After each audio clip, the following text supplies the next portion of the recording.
Welcome to the Beyond High Performance podcast, featuring content and conversations from me, Jason Jaggard, along with our elite coaches at Novus Global, their high-performing clients, and the faculty at the Meta Performance Institute for Coaching. On this podcast, you'll hear some of the world's best executive coaches and high-performing leaders, artists, and athletes discuss how they continue to go beyond high performance in their lives and businesses.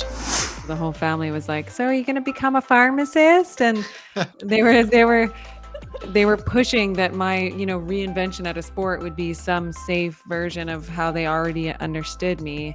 And so then it was my decision to say, like, no, this is who I'm going to be. And eventually when they saw that I could pay my bills and stuff, it was like, oh, okay.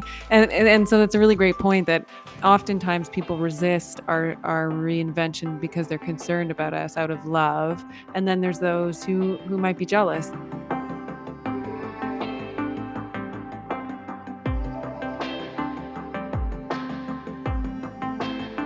Hello, everybody, and welcome to On Coaching, our podcast. We are here today to talk about reinvention, and we have with us some of our Novus Global executive coaches. We have Kristin Frade with us. Hi, Kristin. Hello.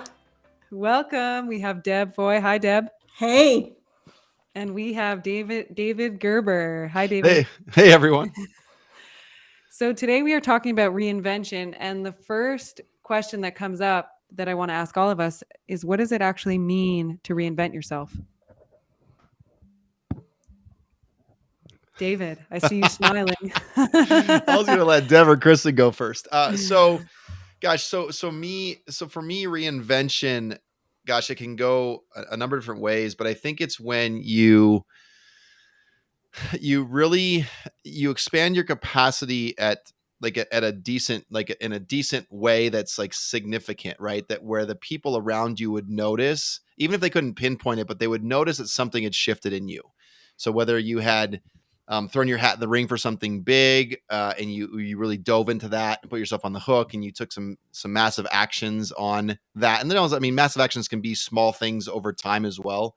So like it can come from that, or it can be something in your life really throws things off. So you maybe have a death of a friend or something in it, or a loved one, and it really causes you to re-examine your entire world. And so I think it can be a major shift in mindset, but usually it's followed by taking a really decisive actions in your life in line with where you want your life to be going. I'll take a stab too. I think when I think about reinvention, the word creation comes up for me. Of it's creating something new. I also think potentially adding by choice, because I do think there's a choice you have in whether or not you even want reinvention to happen.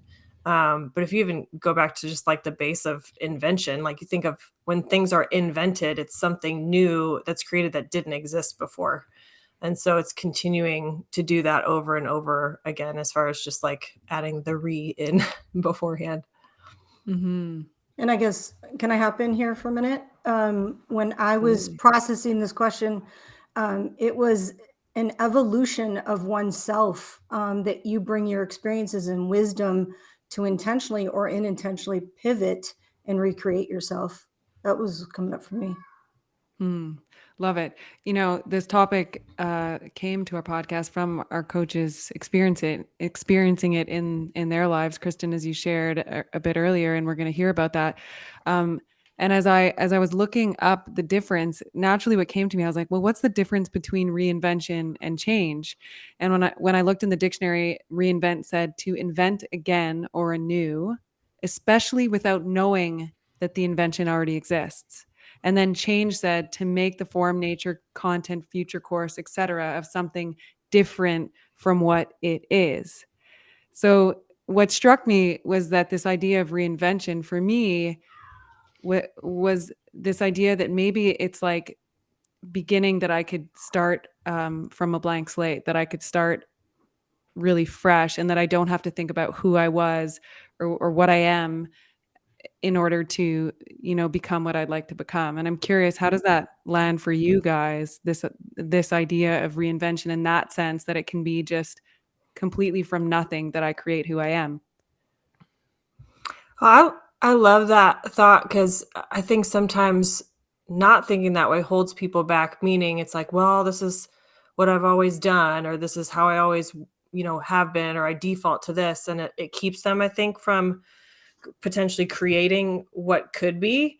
So looking at that from the fresh slate, or starting completely anew, I think eliminates or gets rid of a lot of the fears or the things that may weigh us down or hold us back, of like, well, regardless of what happened before, or regardless of how I was, I can still again create this brand new thing that can look totally different than anything I've ever known.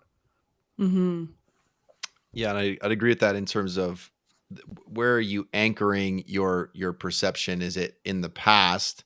Because the best way I've heard it explained is if it's change, the distinction is that if you're focusing on change, it's who was I yesterday and who could I become now based on who I was yesterday, versus reinvention is an anchoring in the future of, I think one of you said a clean slate. And it's like, who do you think you can't become in the future? What's beyond your wildest dreams of who you could become, whether that's impact, whether that's income, whether that's relationships, whether that's starting a company, or whatever it is. Like, what is it that is beyond your current grasp, and maybe even stretch that big time, like go way out there, and then you can bring it back and still chunk it down into actionable steps. But I think it's anchoring in that future, which usually gets me nervous to think about, because it's easier to anchor on, okay, I could run 3 miles yesterday, maybe I can run 4 next week, versus saying I want to run a 100-mile race or something significant like that, which I think is so far beyond what I think I could do. And Rosie, when you said the freshness, what came up for me is like fanning that flame inside of us, that passion that we want to, like, as David was saying, in the future, what does that look like? How do we build upon that? What do we create? And just continue to fuel that passion with inside of us. Mm-hmm. Yeah, really great. So speaking of passion and fuel, I'd love to hear from you guys. What's the juiciest reinvention you've experienced in your own lives? Let's inspire our listeners here. Juiciest. That's an interesting adjective. Interesting choice of word. How much time do you have? Yeah. I know. If I had only related to it as that in the moment. So I'll go first. I would maybe change juiciest to most impactful for me. And it was fairly recent, actually. It was kind of right before even joining Novus Global is when it happened. Essentially, I was in a business. My husband and I worked a business together, and we were really at the top level of that business. We were at quote unquote the top of our game. We were in a really great space in life. We loved what we were doing and thought we would do it forever. Like there was no plan B. There were so many aspects to what we were doing that we really enjoyed.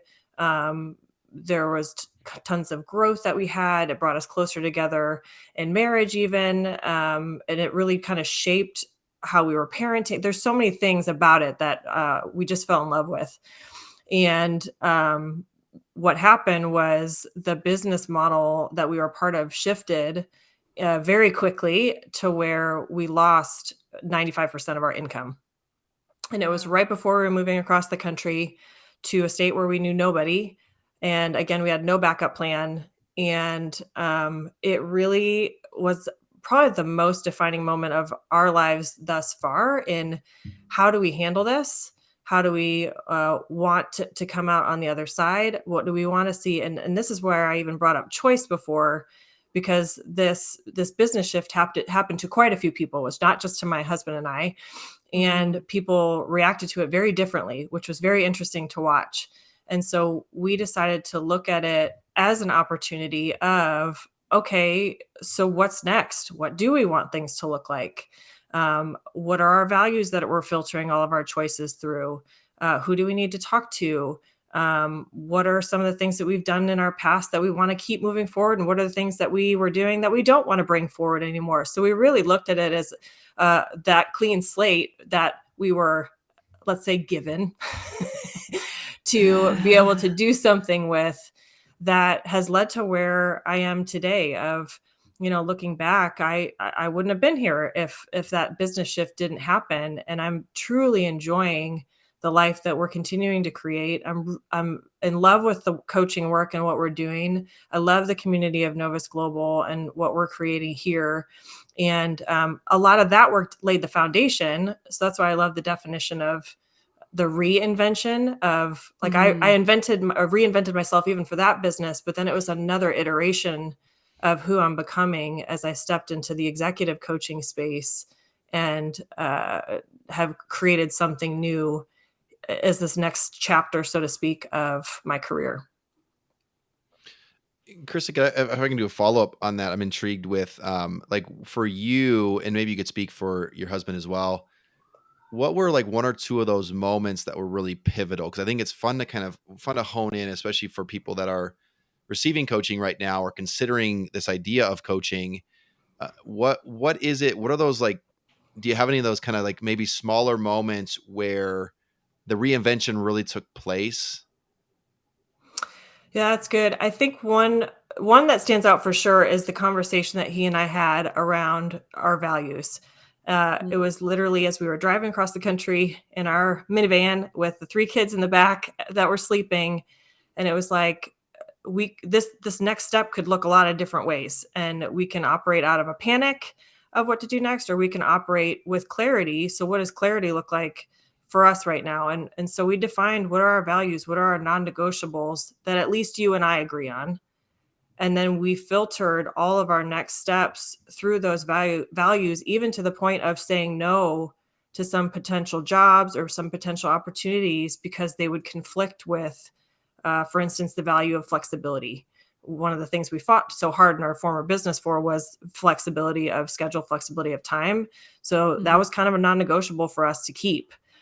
And so that clarity of setting up a filter or a boundary or whatever you want to call it was really powerful as we did end up saying no to some things, because again, it left space open for what we've stepped into that we're really loving. So that was one, at least. I might have to think on the other. Can I, Rosie, I'm not taking over too much. I just want to, there's some intriguing things here for me that I'm fascinated with. So what I'm hearing, and tell me if I'm off on this, but like there was one of the biggest pivoting moments, sounds like it was when you realized there's like an awareness that you had a choice. Mm-hmm. Right. And you chose a certain thing, right? But it almost, I'm wondering if like a precursor to like reinvention is, first of all, being aware I have a choice right now. We can view this as, this is happening to us rather than what sounds like you looked at it as this is happening for us. Mm-hmm. And that can delineate between reinvention. Obviously, the reinvention we're looking for is, one that makes your life better. Whereas you probably could reinvent the wrong way too, or reinvent in a way that makes your life worse. So I love that. And I was thinking about, for me, just a quick story about my life where I had a huge, like a huge, but a little like reinvention when it came to like working out. Like I used to hate working out, used to hate running, abhorred it, like would buy a pair of shoes in January, go on 2 runs and then hate it. Like I always did.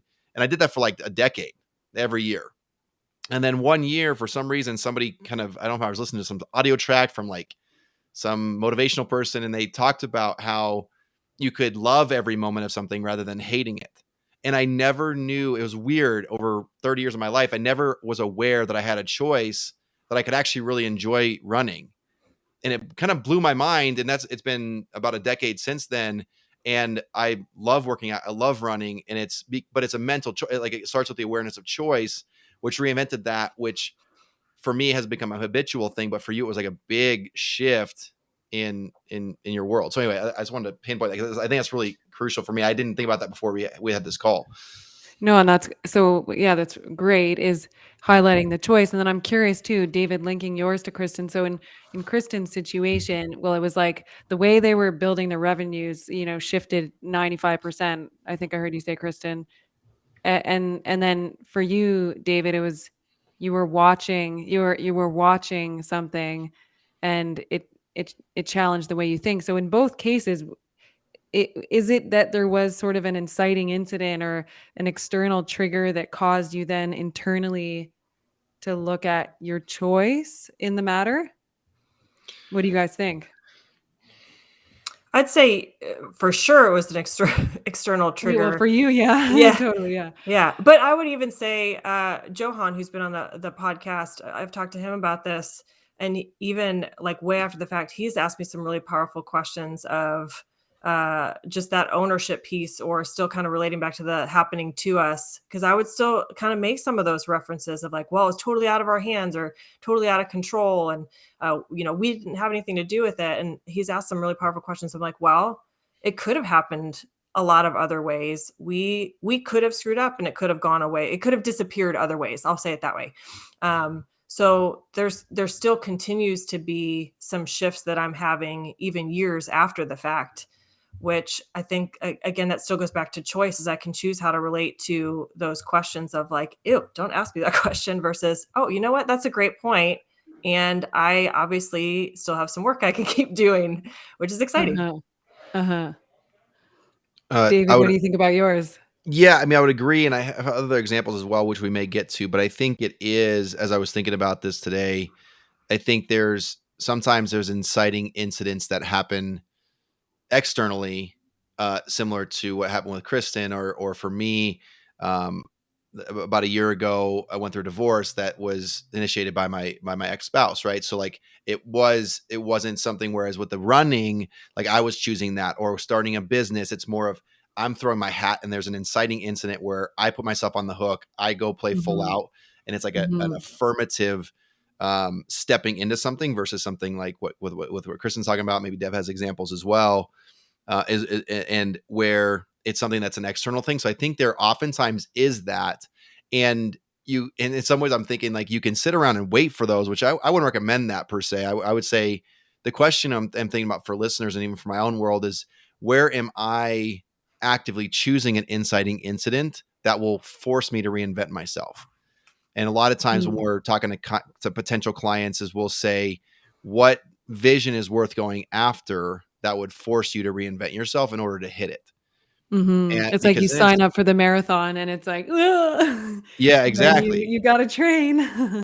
Yeah. And I think that's the stuff we more encourage. I think there will be things that happen in life that are external things, that where what Kristin did with her husband was, we're going to shift this from happening to us to happening for us. And we're going to look at it from that way and look at this. There's a book called The Obstacle is the Way that talks about a lot of stories of how people reinvented themselves when something happened externally that they wouldn't necessarily have chosen, but they chose their attitude towards it. We're going to say, this is happening for us, not to us. And 5 years, we're going to look back and our life's going to be dramatically better. And it's going to be because we lost 95% of our income, which, for those listening, I want you to think about, imagine if you got a note tomorrow saying you're going to lose 95% of your income. I mean, that's drastic. And being able to shift that into like, this is happening for us. That's a heavy lift, a very, very heavy lift, and very exciting to see what Kristin and Nick are doing, and watching them on social media is really, really fun for me to see, because I know what they went through. If I could even jump into, like, don't get me wrong, there were some tears. Oh, you yeah. know what I mean? Like, it wasn't like no problem, I get to choose growth. It's like, but I think that that's important to say too, is like, there can be those emotions with the reinvention of losing a little bit of what you knew, or the grief of it, or depending on what comes up. I think that's important to note, that happens and it's okay. And it doesn't mean that you're not choosing growth or that you're relating to it poorly. I think emotions play a huge part in it. But then it is, again, how you choose to move forward from there. Beautiful. Yeah, Deb, go share, ahead. please. Oh, so I've reinvented myself 8 times professionally. Woohoo! And Beat so that, everybody. as you talk about that, right? Like, yeah, there's lots of pains to go into the space of uncomfortable and a stretch to do some of the things that maybe you never did, maybe you never thought you were going to do. But if you had a vision, or if out of necessity, you're actually doing that very thing. And just the areas and the growth that we're able to glean from it, not only the wisdom, the passion, the tears and the sweat, right? But what are those things of how I've grown individually, or, as I coached my clients, and I've seen some of them step into those spaces, and what we get from it and where we grow, and the spaces that we then find ourselves in, and the opportunities that begin to come our way, is in most cases been priceless, especially from my experiences. When I love what you're saying there, Deb. And even just this, there's a quote that came to mind for me based on this podcast, where the quote is, "I rarely like the things that make me better when they're actually happening to me." Mm-hmm. And so whether it's, again, you put yourself on the hook for something, or a life or circumstance shifts dramatically, or something like that. And I keep thinking about this, because what Kristin was saying about, like, yeah, there were some tears, and so it wasn't like, oh, it's happening for us, not to us, and it's like, high five, let's go, we're gonna dramatically shift our lives. But it's like, it is that, like, sitting in that, and I think really feeling it, and then also shifting into how can I actually enjoy as much as possible the things that make me better when they're happening to me, rather than it being just a default of, I hate this. It's like, what if I could love this 1% today, maybe 2% tomorrow, maybe 3% the next day, because knowing that this is going to make me better, there's going to be some tears, and I think that that's a fun thing. I just wanted to kind of highlight that. Mm-hmm. And if I can share a bit, and maybe you guys will have to coach me through this one, but if I think about a significant reinvention I've had, maybe in the past 5-6 years, well, it's been I saw the world a certain way. I was clear. I was clear about my beliefs about what's after this life and what's it all for. And then I guess it was a series of events. We asked the question, does reinvention happen in a moment, or does it happen over a series of moments? And I guess for myself, through a series of moments, I began to become less sure of what I thought this was all for, this life. And through a lot of pain, actually, a lot of nights, like, by myself, just crying, I came to a place where part of the reinvention was maybe just that I was okay not being clear. Mm-hmm. And then what I had to ask myself is, who will I be and how will I show up such that I'm not clear? Yeah. And I don't know. Can anyone relate to that? Yeah, it's in the wrestling. It's in the wrestling of those moments, I believe, that things shift in us and we begin to see things differently.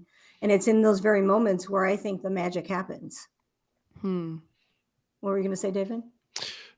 Well, I didn't want to take away from what you were saying, Deb. I really liked what you were saying is in the wrestling. And I think I can resonate with that, Rosie, quite a bit in my own life. And I think what I would say is like, I don't know if this sounds too cliche, but like, is it okay in life at times to be clear that you're unclear? Right. And we could get way off the rails on this and have a whole different conversation about, like, like, what does clarity mean, and what do we need to be clear on, and what's meant to be clear and what's not meant to be clear, and all that kind of stuff. But when you are, I've had a lot of those nights of, whether it's tears or just reading or wrestling or wondering if everything's broken, or, gosh, all those things. And you feel like your whole, like, this was like a lot of my last year when I went through this divorce, of where you just feel like everything's kind of breaking. And as I would talk to different people who had been through similar experiences, what they talked about was kind of, there's this outer shell of breaking, which is like that, the inciting incident, if you will. But then what they say happens a lot of times when you really break something significant in your life, and I don't know if that's the right word, but we'll use it for now. Then oftentimes, like, these layers underneath of it, they break too, that you weren't expecting. And so I don't know if that was your experience, Rosie, or not. Was like, there's this outer thing where it's like that you first are like, man, if everything that I thought about the world the way it is, and now what do I do with that? And then I feel like there's all these layers underneath of it, that I don't know what to do with all of it at once. And that was kind of my experience with a lot of this, is there's these multiple layers, and it's like, how do I wrestle with all these at one time? Because it's not like you pick up one, set it down, the next day, oh, I'm going to wrestle with this, and I'm going to wrestle with this, kind of thing. So, but I've definitely resonate. Yeah. And, you actually reminded me of a quote. I think it was Rob Bell, or, someone said it, that, and maybe this is some of the what catalyzed a reinvention in my life is, there's this moment where mountain isn't mountain and river isn't river. And so it's like stress Yeah. and disorientation. And then you go through a process and you come out on the other side, and mountain is mountain again and river is river again. And perhaps they don't look exactly the same, or they're different in what their foundation is. But you find a place again. And I imagine that is a part of reinvention, is that I arrived somewhere and now I'm somewhat stable in uncertainty, but I figured out how to like get my grasp. Yeah, one, and it sounds like in some ways, and maybe this goes with Kristin and Deb too, is I think there's such a value for just honoring that process, right? So it's like Mhm. I'm sitting there on a Thursday night crying as I'm, like my whole world seems like it's breaking and a mountain's not a mountain anymore, or river, whatever. And Kristin and Nick, and they're having their conversation, and Deb's going through what she's going through. And and it's like, that's one of the things I've focused on a lot this year is in the therapy and coaching that I've had and conversations with friends. My favorite moments are when the therapist really invites me to just honor whatever it is that's there. Now, I think that can go off Mhm. the rails where you kind of idolize it. So I think there is an interesting nuance there, but I think so many of us, most of us probably grew up in environments where our experience wasn't honored. It was like, stop crying or don't be sad or whatever it was, or Mhm. and rather than, hey, I see that you're sad, like let's sit down and talk about this. What's going on? Or you're upset or you're frustrated or whatever it is. That wasn't honored. And I think what's Mhm. a big shift for me, and I would say a season of reinvention with this, is just learning to, no matter what it is. Sometimes with a recent exercise I've been doing is 5 to 10 minutes in the morning, just laying there and just letting it all swirl, and without any judgment, with just like feeling it and just like honoring that, and then seeing where that goes. And I don't necessarily know where that always goes, but I think it's a crucial piece to the reinvention, because it allows you to kind of reset your values and get back on the path of where you're going for. Well, and David, I love what you said about not knowing where it goes from there. I think that's a huge piece to it. I mean, to get literal, and I'm probably going to butcher this, maybe you guys know this, but like even when Thomas Edison invented the light bulb, it's like I came up with 10,000 ways to not create a light bulb. Yep. And so it's kind of that same thing of like, there are these different iterations of even getting to the baseline of the reinvention of like, here's the new thing. And then look at now how many different versions of lights, light bulbs, electricity, whatever that's been created since then. And so I think that sometimes, or that's a huge piece, even in reinvention of ourselves, is like, this is what I'm going to try. And this is what I know what I'm moving towards and what I'm trying to create. And I may have to go a little bit left. I may have to go a little bit right. Oh, that didn't work. Oh, I don't like that very much. And so it is just constantly navigating the space or the path to what you're kind of visioning out, you even think that you want. Because again, it's a reinvention. It's never existed before. So I even wonder how clear you really can be on what that's supposed to look like, Mhm. So I love what you're saying, and I want to, bring this back to thinking of our clients and our listeners. And so what do we know about Thomas Edison is that like he was committed that light would exist outside of a candle. Right. And so it sounds like he, sought invention after invention after invention until he got to it. So when we think of our clients, when we think of our coaches who are listening, why is it important that we reinvent ourselves? Well, as we pivoted to that, I want to, one of our coaches, John Roberts, he always says what I love about him is he's so matter of fact, and it really helps me because I can be kind of all over the place and get excited about things. And he's like, David, here's what's going to happen. He goes, you're going to do something, and then something's going to happen. And I'm like, it can't be that simple. No, all these things. He's like, you're going to do something, and something's going to happen, right? And it's really fun. And so I think when oh, where was I going? I'm trying to think about where I was going with exactly with that, because something that Kristin or Rosie said. Do you know what it was? But it So why hasn't is existed. reinvention? What's that? Why is reinvention important for our clients? Yeah. So I can go into that. It was a little bit building off, I think, something Kristin said, but that's okay. Well, somebody, hopefully listeners can maybe can about fact- it hasn't existed yet. Yeah, So it exists. That's right. Yeah, exactly. Oh, so back to Edison. That's what it was. Edison. So it's like, it's like he did something and something happened, meaning like the first 999 times or whatever, it didn't work. So he's like, he tried something and it's like, well, that didn't work. And then all of a sudden it did. And I think that's so to tie it into the question, Rosie, of like, why is it important is if you're content in your life, I still think it's important, but it really becomes important when you're hungry, or when somebody says to you, like, how good do you want to be? And you go, actually, I don't know, because I don't know what I'm capable of. And so then it becomes a necessity, or becomes part of the process. And I think the part of the reason it's so important is because there's a lot of problems to be solved in the world. There's a lot of difference to be made. And I think if people aren't reinventing themselves, then we're all selling ourselves short on what we can create, the impact we can have. So that's all. I'll say it briefly there. I could probably go on more, but I'd love to hear from Deb and Kristin and Rosie. I think it's part of how we evolve as human beings. And I do agree with David. Like, if we don't continue to evolve and step into our evolution, we miss something. And I love the question that is in one of our forums, is like, if you live to the age of 90, what regrets will you have? And I know for myself that, and I see this in my clients, that they would have regret if they didn't step in to that uncomfortableness, into reinventing themselves, or the growth that they would experience in the place that they find themselves at the end of their contract, or, the very thing that they wanted to be celebrating. Mm-hmm. And I think, go ahead. that's okay. That's great. I love that question too. It's always one of my most favorite to read the answers to, because I think it kind of lends some insight into really what they're thinking.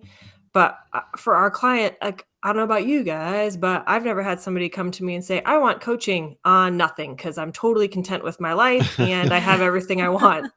So it's always something new that they want that they don't currently have. And the reinvention is so crucial in that space, because there's going to be something that they need to reinvent about themselves, or that we invite them to reinvent about themselves to get that thing that they want. Otherwise, they would have had it by now, or they wouldn't need the coaching.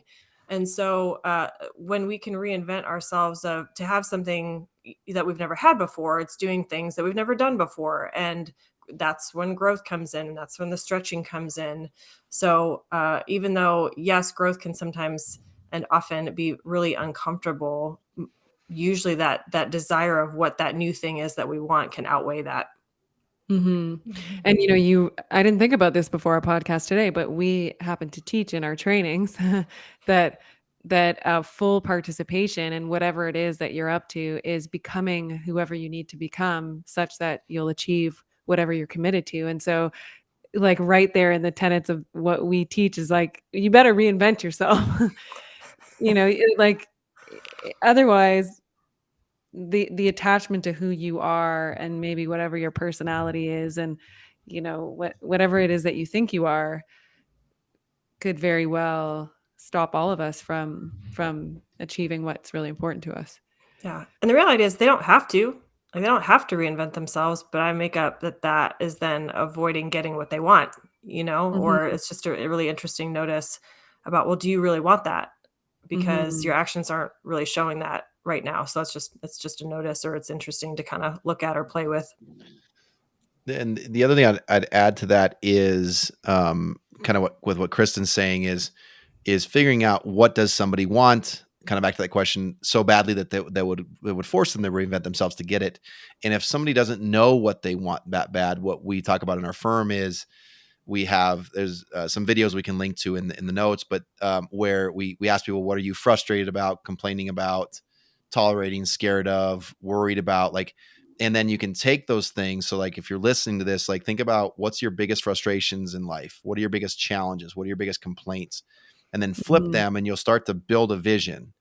And so that might be what can start to drive somebody, because you need to have an impetus as like, why do I want to reinvent myself? Well, you got to have something bigger than yourself to go after, or else it's just not worth the journey, and that you probably won't do it. And so we want to invite people into crafting something that's juicy enough to go after, that you would not only need to reinvent yourself, but you're willing to go through the blood, sweat, and the tears to do so, because you're so committed to that impact or those relationships or that difference you're going to make in the world. Yeah. And David, I want to anchor something there, because I love what you said about the fact that, oftentimes whatever we're complaining about can be a clue to something that we really care about, that might be where we can reinvent ourselves. So some of you might be listening to the podcast and are like, well, where do I reinvent myself? What do I what do I do next? Or do I need to? And so the question is, do you have complaints? Do you have things that you're tolerating, frustrated about, scared of, etc.? If the answer is yes, then it's like that can lead to what your vision is, what you really want to see happen. And then there would be a place that you could start in terms of reinventing yourself. Because there's a couple things maybe to notice here is there's, like we talked about, an inciting incident or something external causing you to like, oh, I gotta, completely change what my work is. And then there's like this thing welling up inside of you where it doesn't feel good and right. And so you start the process, and maybe that's where you would hire a coach. So yeah, so internal, external complaints can lead to where you can reinvent yourself. Hey, Rosie, Yeah, I have David. another Oh. even notice on that too. A lot of times when I'm visioning out with clients or even just friends, sometimes just in conversation, a lot of what I hear or get, and I was even like this a lot, kind of in the beginning of the coaching career. You probably, most of you experienced it. It was a lot of non-vision that was like, well, I don't want this, and I know I don't want that, and I don't want this anymore. Which the interesting thing about that is that's like current me that's having that happen. So it's almost like Kristin 1.0 is having all these things that I don't want anymore. And this is led the whole complaint thing. So it's like, if I'm visioning, and we invite people into, let's not talk about the non-visions of what we don't want. Let's talk about what we do want. And so if current me is having all these non-visions happen, then that's where the forcing of the reinvention choice, if you will, I think comes up is, okay, well, if I'm moving away from the non-visions, then I'm moving away from former me, essentially, is what I'm wanting to do here. Yeah, I love that. So that's a reinvention in itself, to shift how you're looking at your life from non-vision to vision. Mm-hmm. Mm-hmm. Well, and even to piggyback off that is it's a non-vision's not a bad thing, right? Sometimes a non-vision leads you to your vision, right? So if somebody's saying like, I don't want to have to worry about having enough money in retirement. Okay, boom. So now we've got the beginnings of a vision. So what would it mean for you not to worry about money in retirement? Oh, well, I'd have a portfolio of $10 million or $5 million or whatever the heck it would be, right? And it's like, okay, great. So then what's the gap? And we get really crisp and clear quickly is like, what's your portfolio now? And what do you want it to be when you retire? When do you want to retire by? What's your goal? And then what committed actions would begin to get you there more efficiently than if you waited? So yeah, so I want people to like be excited about a complaint, be excited about a non-vision, because it does point the way. And so let it be a starting point, and get somebody around you in your life that can ask you really good questions about, so if that flipped and changed, what would your life look like?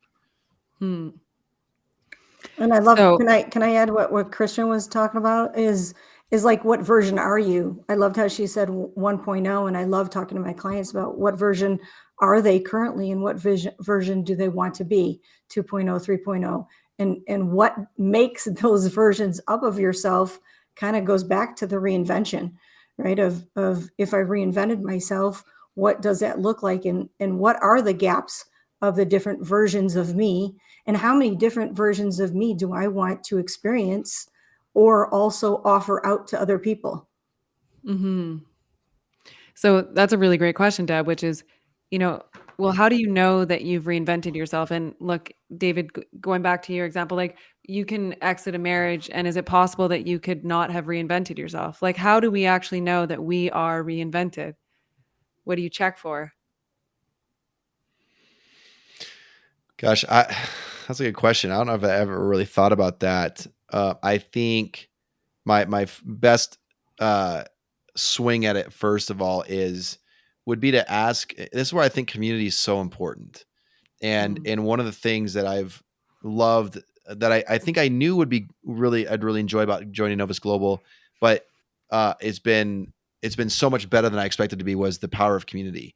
And so whether that's you're a part of a chamber of commerce or a church or a company, whatever it is, surrounding neighborhoods, whatever it is, like surrounding yourself with people who can really support what you're going through, and then also give you feedback, right? So like I can go to my friends and say, do you think this scenario has caused me to reinvent myself? Right. So I think there is some of those like less measurable things that people are like, oh my gosh, yeah, you've totally, but whatever it is, or no, you haven't, or whatever it is. And then there's also things like for me where I can definitely point to things like where I didn't used to like running a mile or two back in 2010. And then in 2016, I did an Ironman. So there are things that you can really point to that are much more measurable. And, I always go to like physical fitness things. I feel like they're so much more measurable than a lot of other things. Or you could say if your income was 50,000 10 years ago and now it's $500,000, well, something happened there, and you can call it reinvention, right? But it probably wasn't necessarily the normal trajectory of things. So I think there are measurable things you can do. And I think that that's where, as much as you can, when you do think about how, like, what would I go after that would force me to reinvent myself? Like, did you achieve that thing? And if you didn't achieve it, did you achieve a percentage of it? So if you swing for $1 million salary and you got the 700,000 or something like that, like congratulations, that's awesome. You went from 50,000 a year to 700,000. You didn't make it to $1 million, but like, man, that's still a big jump. So I think there are linears like that. That's my first swing. I'm sure Deb and Kristin might have something better. Rosie, Yeah, I'd love Kristin. that. Can I take a swing? No, yeah, totally. Yeah. So what comes up for me, David, as you talked about that, is that, there are results that we show. And some are like real results, like, I made $1 million, or I saved the company this, or I got a promotion. But also what I find in working with my clients is like, how do they lead differently? Like there have been some leaders and other leaders would be like, what are you doing differently? I can't put my finger on it, but they're showing up and they're leading out of a whole new way. And so they're reinventing themselves as it relates to their leadership and how they show up in the conference room and in meetings. And so, like, we've talked about reinvention as it relates to results. But I talk about also the soft skills of reinventing themselves, of how they're showing up in the world. Which is totally results too. They're just more qualitative. Yeah, Right. absolutely. Yeah, that's really great. Kristin, so when you had your juicy experience where 95% of your source of income was like stripped away as the business model shifted, and then you and your husband, looked at each other and we said, based on what our values are and based on, what's important for our family, we need to create this shift in our work. How do you know when you look at yourself that, yes, we did reinvent ourselves? Like what are you checking for? Or did you just get a new job? Like, was it just a new job? Oh, if it were only that easy. For me, it was more intangible and more internal is a good way to put it. And when David started talking about community, I wanted to be like, preach, because that was such a huge shift for me in, because as you all can kind of imagine, I'm going from, let's call it a position almost in my former work of kind of being in that top 1% to this totally new space of like being brand new, felt like low man on the totem pole, like baby coach, you know what I mean? Like all these mental shifts in a not great way. And I think that potentially can happen, especially if there is that external happen, like the shift is caused externally. Maybe not, I don't know. But for me that was, but like I was mentally like starting fresh of, can I do this again? What do I bring to the table? What are my gifts and talents? What strengths do I have in a totally new space that I was not necessarily seeking out on my own initially, but found myself in. And I think, or I make up that could happen a lot with career shifts or career changes, or especially if people got laid off and they're heading to a new space or a new job. It's this new territory that you're navigating, that it's like, you think back even to all the effort that you put in building whatever it was before. And it's like, man, like, do I have it in me to start over? Do I have it in me to want to put that effort forward? How much effort is it going to take? Like, there's so much fear of the unknown that I had, that having the community, especially Amanda, who many of you have heard on the podcast, who knew me before, just continue to like speak life into me and speak life over me, and have some of that external feedback of, no, you're on the right track. No, based on your vision, this is going well. Or can I give you some feedback on that to kind of put you back on the track that I am hearing you want to be on? To just constantly have that supportive surrounding, not just from my husband or my family, but in the space that I was trying to navigate, I think made the biggest difference out of anything in me building my confidence back up, knowing and understanding what value I bring to the table, even how I want to show up, of like, maybe I didn't have a chance to bring this gift and talent to the table before, but I can now. So what could that look like? And how fun is that? And just continuing to explore almost in like a really fun, playful way has been one of the most rewarding pieces of this whole reinvention and shift. So what's a belief that you had to have, Kristin, as you started this new path? What did you have to believe about yourself in order to be successful? I ended up kind of creating this a little bit of a mantra that I had to like say to myself, especially when some of those feelings were coming up of like, I don't know if I belong here. It was exactly that of, I belong here. I belong here. I belong here. When I would go into a new networking space or a new meeting or whatever, I belong here. I belong, like, because to me that embodied the way of being that I wanted to have, is showing up with that confidence, showing up with, I can serve here, showing up with, I do bring something to the table and I can add value.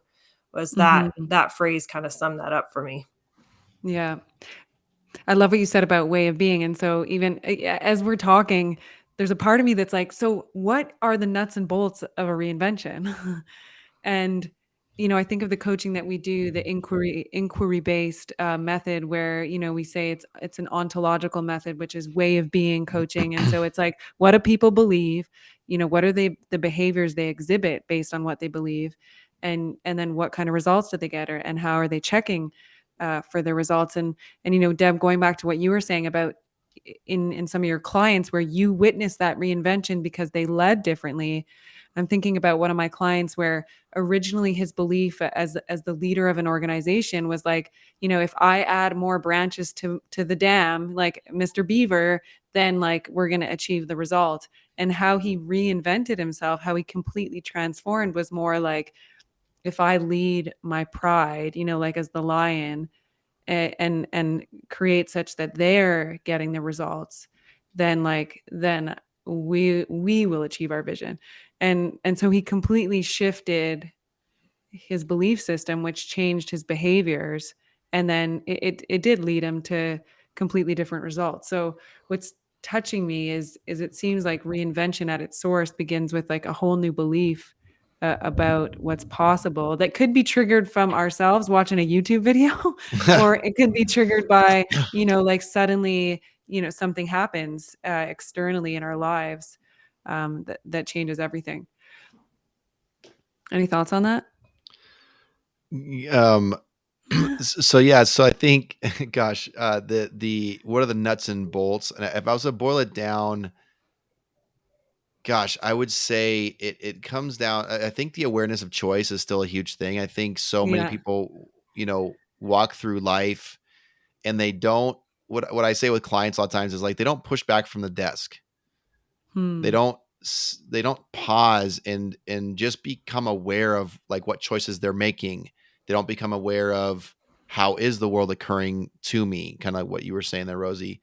And one of the things I discovered recently, was this idea of this thing called do nothing meticulously, which is a whole different thing. I don't know if you've heard of this, but it's a little bit different than meditation, a little bit different than praying, a little bit different than breath work, a little bit different than all these different things. But it's literally where you sit for a period of time and literally do nothing. And you'd be surprised how difficult it is. I had a client do it the other day, and she was like about to kill me. She's like, that sounds like torture. And I was like, well, we'll find out. 30 minutes of sitting and doing nothing. But I think that but it allows you to become aware of all of these thoughts and feelings and circumstances and all this stuff going around. And then again, this kind of back to John Roberts, who helps me a lot. He's like, you get to choose now. You get to choose. As hard as it is, do we get to choose that this is going to happen for us or to us? Do we get to choose what kind of life for Kristin and Nick? It's like, do we get to choose what kind of life we're going to build now? This is the reality. Now we get to choose. And if we sit down for 30 minutes and sit still, like, we actually can become aware of that. I think that's one of the biggest nuts and bolts of reinvention. And then I think the other one that comes to mind for me that's a huge one is just back to what we've been saying, is knowing what's worth it. Like what make, because when you're hiring a coach, whether it's you're paying the coach $10,000 a year or $100,000 a year, you want to ask yourself the question is, what would be worth going after that caused me to reinvent myself? What would be worth investing $100,000 to reinvent myself? And frankly, most people, myself included, I doubt myself, I'm not thinking that big sometimes. I'm not thinking that, and not that everything has to be like big and whatever it is, but we're not thinking that much about it, and really getting into the heart and soul of what would bring tears to my eyes to know that I'd made a difference in the world XYZ way, and that I would invest $100,000 or would force me to reinvent myself to achieve that. And so I think you've got to have that. And then the awareness becomes so important, day in and day out, the awareness of like, I get to choose now. Am I really going to lean into this? Am I really going to put myself on the hook for this? Am I really going to make the choice that causes me growth over the comfortable choice? Am I going to take the risk over sitting on the couch? So that's what comes to mind for me first. Anything to add to that, Deb or Kristin, in terms of what are the nuts and bolts of reinvention? I think one of the components for me is that when I came to the end of myself and decided what I was going to contribute to the culture, to the community, and like David was saying, what was big enough for me to like, yeah, I want to step into this and reinvent myself. And so coming to the end of myself, and then what is it that I'm going to step into, and how am I going to contribute to that culture, that community, was really significant for me. And then just to continue to look at it and make that choice. Like David said, I think the choice is also a huge component of it. I'll even add in two things. One, and this is just for me personally, my faith played a huge role in it too, of just knowing that there were plans created for me and that those are good plans. So I'm like, I'm following, and just kind of taking one step at a time. And then the other thing I think that really helps is a self-awareness as you are kind of navigating that space. Like we've talked about, I followed my energy. So as I started creating my own coaching practice, even before Novus, I noticed how much energy I had around creating this new thing. Like I'd look at the clock. I'm like, oh my gosh, it's midnight already. And I'd been like working on stuff for creating content, or even if it's down to like working on my website, like everybody always does at the beginning of their business. But I had just such like energy and passion behind the little things that also told me I was on the right path, versus kind of a resentment or a like that kind of like weighing down feeling. Those were like the gut feelings that I kind of followed of right path versus like maybe not that direction. So that self-awareness was huge. Yeah, I love that. And I hear a difference between, I'm reinventing myself and choosing this, and I feel energized in the pursuit. And then a little different, Deb, it was like, I'm really committed to this and I've emptied myself out. Whatever I'm doing isn't working. And so it requires that I must transform something. Yeah, that's really neat. Thanks for sharing that. So another question I want to ask us is, have you ever had the experience where you reinvented yourself, and then those who are around you are like, I like the old you better. Come back. Can I talk about? I've seen that happen a lot in other. So I'll talk about it externally. I've been pretty blessed with some pretty supportive people, but I always love that analogy of the crab, having the crabs in the bucket. Have you heard that one where one starts to crawl out and the other ones all pull it down to the point where they stop you and trying to get out of the bucket? And that was always so powerful for me, because I would see it happen so much as I would see somebody start to grow or start to reinvent themselves or move in a different direction to better their life for themselves or their family or whoever. And there'd be this pushback from all of the people around him on, or him or her on questions of like, oh, you're doing that. And just kind of some of those poking or resentment to just really help have them second guess the direction that they're heading in. And it would be, again, I think it goes back to the power of community and having people speak life into you of the direction that you want to be going. But I love the phrase that we have of like, oh, that's an interesting experience that they're creating for themselves, and realizing it's not on the person growing. It's really on the person that's poking at their growth or trying to pull them back down. Is so interesting. So that's where I also think it's really powerful and important to have that vision in front of you of what you're working towards, sitting in what it would feel like and what it would be like on the other side when you reach that, and having that be worth it to them to not so much prove those people wrong, because I'm not sure that that's always resourceful, but almost that, like, can you get past that? Is it worth it enough to get past the poking or get past the questioning or the second guessing? Sometimes I think it is out of resentment of they're not willing to grow. So when they see other people growing, it's a reflection on them. I mean, who knows what everybody has going on in their own head, but I have for sure seen it happen. Sometimes so much so to the point where I may even warn people, or like just give them a heads up that you might hear this as you start to kind of share that out there. So just be aware of it, and just just have that awareness that could happen, and that's normal. The the biggest thing I see happening when either myself or other people have reinvented themselves, one of the biggest things that we see is that people are more advocating for themselves. So they actually are assertive and they ask for what they want. They speak up. They don't just do something because they're supposed to do it and then resent doing it. So for example, like for me, it was a matter of one of the biggest areas I've grown in is actually saying no to things.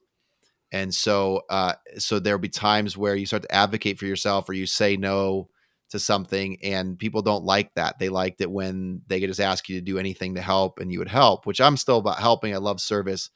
But when it came to, saying no to helping friends move sometimes, and I would tell friends, I would say, hey, listen, I will pay some 17-year-old kid $100 to come help you move, but I'm not going to be doing that. And so I'll even buy him a pizza or something. So, and he'll be thrilled. She'll be thrilled, whatever.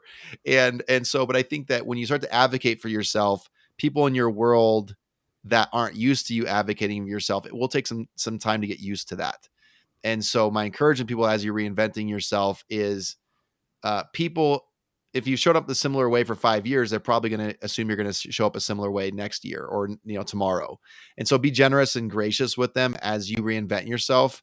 It may take a little bit of retraining people how to see you and saying, hey, I'm actually going to start speaking up for myself. It's going to be challenging for me or whatever it is, that kind of thing. I'm going to ask for what I want. And I'm going to do it with honor and love and all the same values I had before. I'm just actually going to speak up in a new way. And people won't always be up for that. You're like priming them for your reinvention. Right. Yeah. Just exactly. so you know, next month it's on. I actually, and even to that point, David, I think a lot of times it actually is out of a space of love in their own way. And I lied, not on purpose, but I do actually have an example personally. So when I was moving from a corporate space, because I always thought I was going to climb the corporate ladder out of grad school, and then I realized a 9 to 5 was like not my jam, which is fine.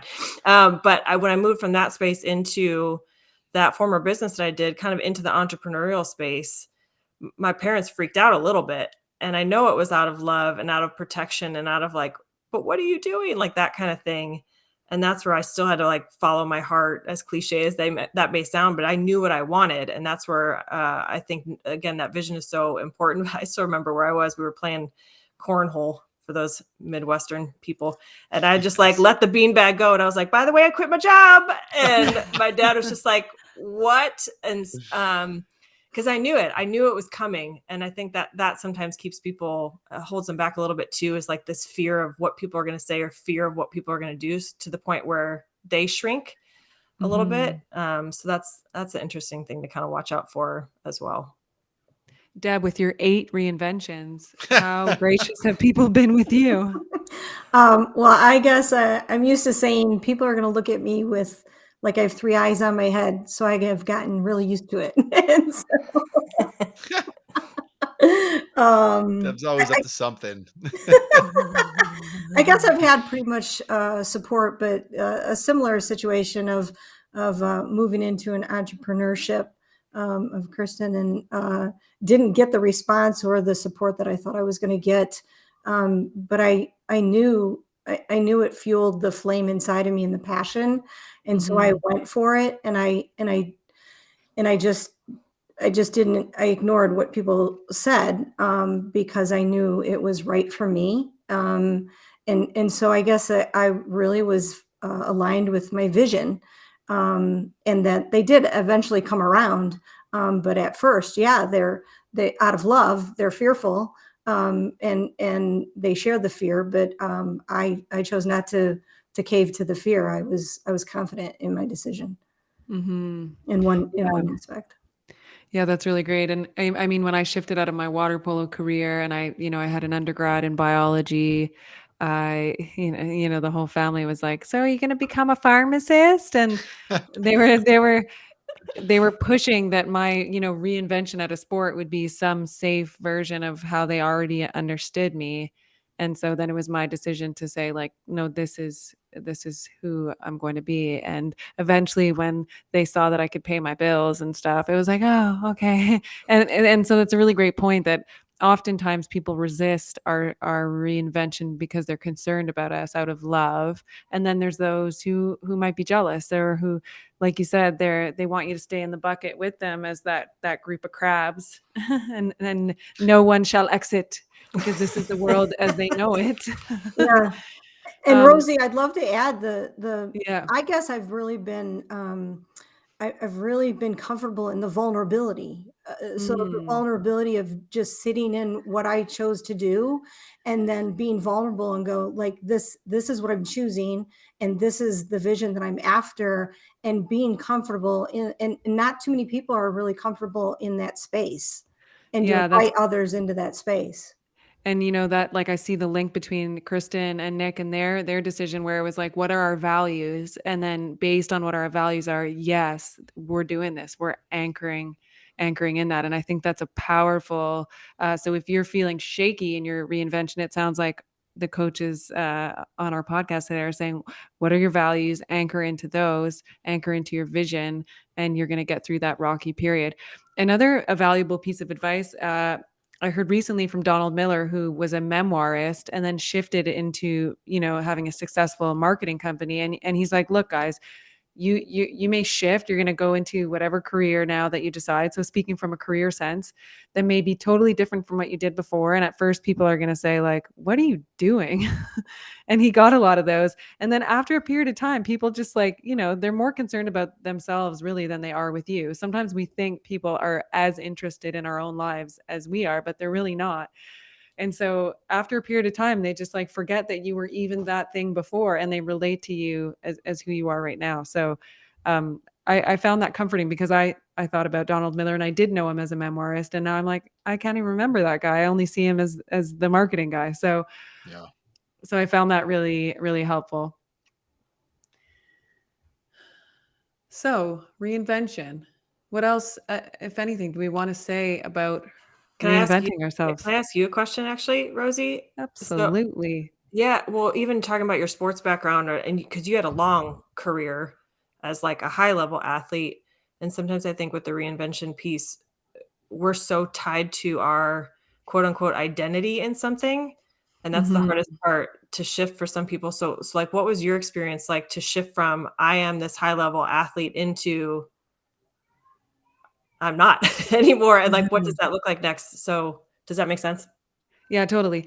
I was one of the athletes that was preparing for it. Some athletes, like when we counsel athletes that are stepping toward retirement, we're like, okay, like, do you have anything else going on so that when you step off the court, you're not just like free falling? So I was already planning for stuff. And I think it comes from some fundamental belief that I have about like, man, if you love something, just go try and make sure you can pay your bills. But I think about my deathbed. Deb, that's what you said. I think about when I get to the end of my life, will I have regretted not trying something? And that is a deeply haunting. Mm. It's very haunting to me. And that haunt is enough that I'm like, let's go. So I'm honestly in a place of excitement about reinvention in terms of career and creativity. I think the more the when it comes to reinvention that scares me or unsettles me is like, what if I profoundly shift the way I see life? Because like, who will I then become? Will I become someone I don't recognize? Will my values change? Like that's the reinvention that scares me, that may be triggered by something outside of myself. But the reinvention when it comes to career, it's like it feels playful as long as I can pay my bills. Does that make sense? Hmm. Yeah, definitely. Yeah. Wonderful. So to recap today, we talked about reinvention, what it is, why is it important? Why does it even matter that you reinvent yourself? And you know what? Sometimes it doesn't matter if you're not committed to a vision that requires it. We're not saying you must reinvent yourselves. We talked about what is the essence of reinvention, and David, you summed it up really well with this idea of an awareness of choice, and then kind of keying into how's the world occurring to me and how do I want to make it occur to me, and then what's really worth it for me that I would change. And then different things about the energy that it gives us when we choose to become someone different. Sometimes it's the pain of who we don't want to be anymore that can cause us to become someone different. So any last words that we want to share, thinking about our coaches out there who are listening to this podcast and thinking about how to support their coachees in their journey of reinvention? What do we want to share with them from our experience about how to support as a coach in that container? I think do the work yourself, meaning the more you continue to reinvent yourself, the more you're going to be able to relate to your clients as they do. There's just like every new level brings new awareness and new insights and new perspectives to life, really. And so being able to, I think you'll be able to serve your clients more powerfully the more and more you continue to reinvent yourself as well. Yeah, I'd That's great. heavily agree with that in terms of we talk about if you never hire a coach who doesn't have a coach. And I almost want to extend that to like never hire a coach who doesn't have a coach and a therapist, because I think we're so we're such advocates of reinvention. And if you're not doing it yourself, I think it just you lose some of your boldness in that. But when you're going through the ringer yourself, there's in trying different things and reinventing yourself, then there's just like a strength to your word that I'm not just selling something I don't believe in. Like I'm actually like I'm embodying reinvention. And here I can tell you in the last 3 months, what I've done to reinvent myself and where I put myself on the hook. And so I think that's a huge one. And then I think beyond that, I think it's inviting your clients to not half-ass it. And I was having this conversation with a client earlier today around this concept of there's this some reason there's this like pull to in life sometimes to like just not playful out. There's just so many reasons to choose comfort over growth. And so with your clients, just really invite them on the hook, invite them to playful out, invite them to choose growth over comfort. every time. Not every time. Sometimes comfort's good, but like to choose growth in terms of reinvention and pursuing your life dreams. Love it. Deb. Yeah, I mean, what came to mind is practice what you preach, and I think we do that well. We found a community that really invites each other into iron sharpening iron, and I love the perspective of keeping that forefront with your client of what will they regret, for them to step into reinvention, and to really. Yeah, like not half-ass it, like David said. I mean, I love that. Beautiful. Thank you for those parting thoughts. I need to go and reinvent myself. Bye.